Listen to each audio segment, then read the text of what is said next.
Hello, my beautiful friends. Okay, so today I'm going to talk about people pleasing.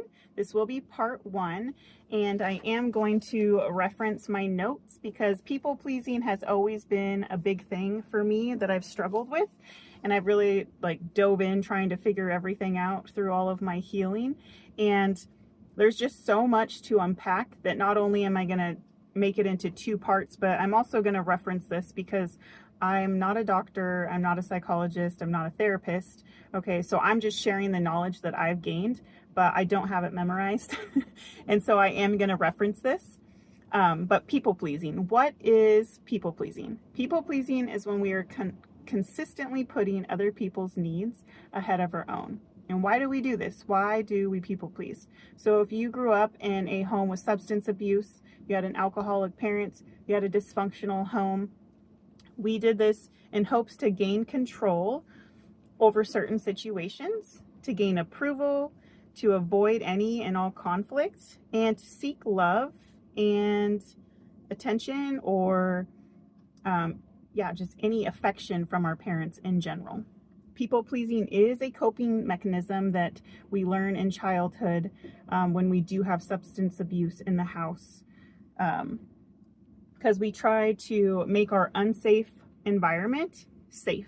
And we'll kind of go over this, but this is crazy. So we people please to get a false sense of control, and that sense of control then gives us a false sense of safety. It's just wild, but it's just kind of how it unpacks. And there are multiple things that can contribute to people pleasing. So emotional instability.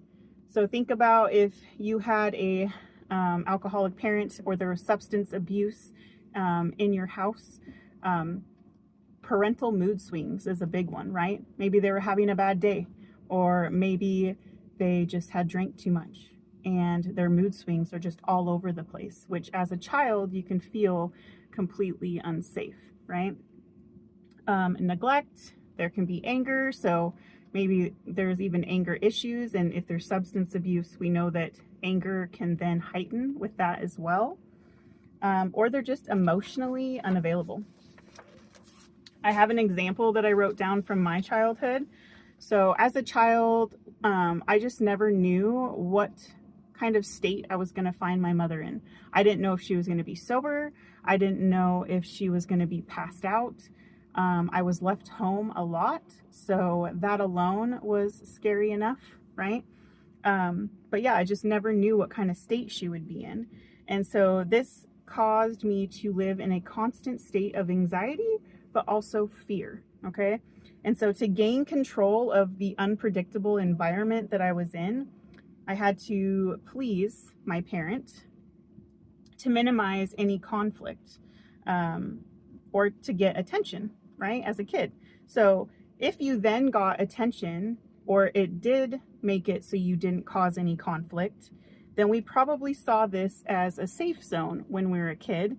And that's what makes us continue that cycle of pleasing that person, if that makes sense.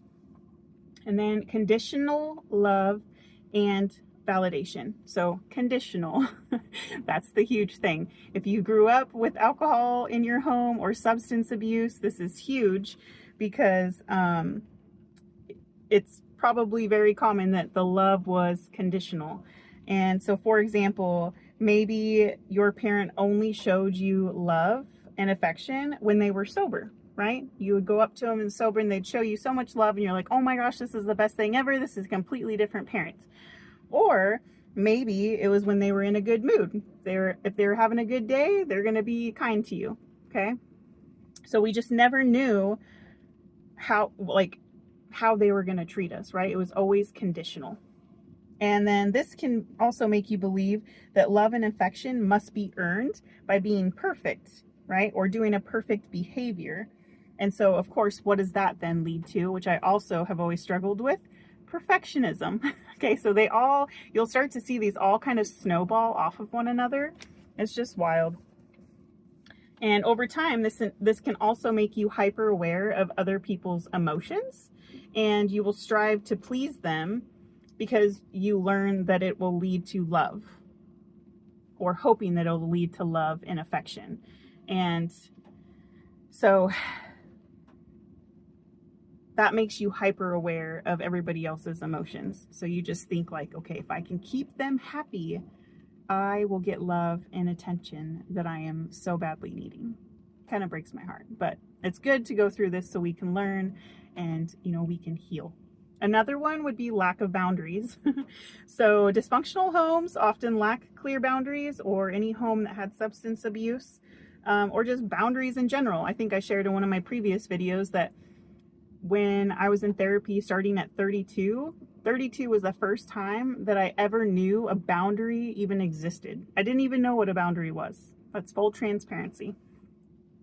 And so you might be expected to be your parents' emotional caretaker, which I definitely was. That was me. And this is what makes you believe that you're responsible for other people's feelings. I have fought this my entire life. I have always thought that I was responsible about how everybody else felt. I was always scanning a room. If I would walk into somewhere, or even if I'm sitting, like still, I try to fight myself on this, but like I can just pick up on people's emotions and know when something's wrong, because as a kid, I was constantly scanning because I just wanted to know how to please and how to feel safe. So in this environment, your needs are overlooked, which can condition you to neglect your own needs. And this often continues into adulthood like it did with me. And this can make you believe that you need to manage the needs and emotions of others. So like I was saying, I was always scanning, trying to figure out how I could make everybody happy so that I would be safe. Okay, that's the only way that I ever felt safe, was making sure that everybody was happy. Fear of abandonment. This is a huge one too. I struggled with this with a ton of my relationships as well. If you struggled with this, I always, we'll talk about it, but children can fear that if they aren't constantly pleasing their caretaker, they'll lose love and attention from them.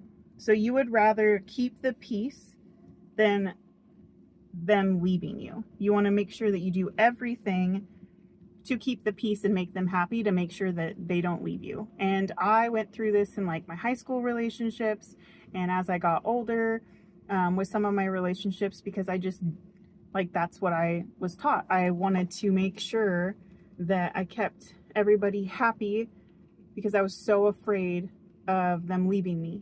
So I just wanted to keep the peace. And if you ever feel that, maybe you have a fear of abandonment as well. All right.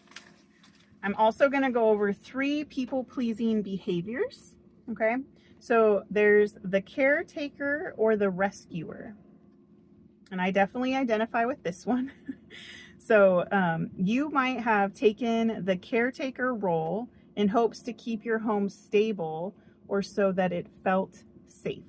Okay. So I was always taking care of my mother in hopes that I would feel safe. Whether I was making my own meals, or putting her to bed, or waking her up in the morning to make sure she got to work on time. Like, you are the adult. As I got older, I had a half sister, and I started taking care of her at 6, I believe. So instead of being a child, you're being an adult. But you're not only being an adult to, like, say, a sibling, you're also adulting your parent. Okay, so the roles are reversed. So you're the caretaker. Doing this leads to people pleasing, since you are focusing on someone else's needs instead of your own. You're constantly taking care of other people instead of yourself. And when you're doing this since you were a child, it's going to continue when you're an adult, because that's all you know. Like, again, you're conditioned to believe that that's how we live, that's how things go, when in reality, it's not. Okay. Number 2 would be the mediator. Did you find yourself getting rid of tension between maybe 2 parents, or between any family members in general? You might have learned that keeping the peace, again, is how you can feel safe, or how you can avoid negative consequences. Number 3, the perfectionist or the overachiever. Again, this was another huge one for me, and I'm still working on it all of the time. So in a dysfunctional home, or any home that has substance abuse, you might feel like you have the pressure to have to be perfect, okay, or overachieve so that you can then get attention and validation from your parents. So I remember I always wanted to clean the house perfectly. I thought, oh, she might notice if the house is just spotless, and she would be so excited and give me so much love when she came home. Or my grades, I always had straight A's.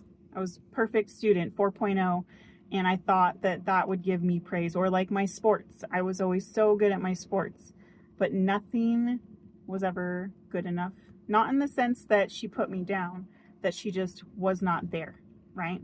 She either wasn't there physically or she just wasn't there mentally to really acknowledge those things, okay? It was just kind of like, well, I'd rather just be in the garage having a drink, you know?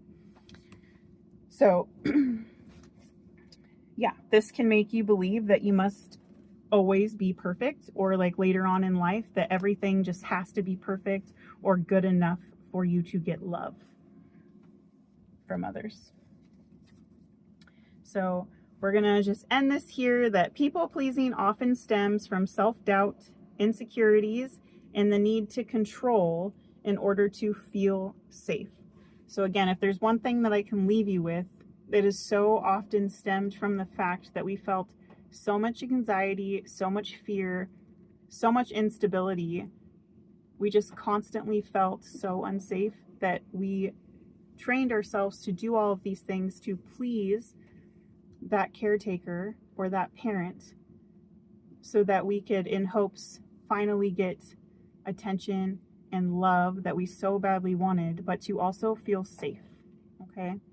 And so I am going to do a part 2, so stay tuned for that. I hope this was helpful. I would love for you to write in the comments if you can identify with any of these. I mean, I basically can relate to all of these, which is pretty heartbreaking, but again, it's so nice when you can see this list and you can kind of break it down and figure out why you've been doing these things, and then you can learn and heal and grow from these, which I'll dig more into on part 2.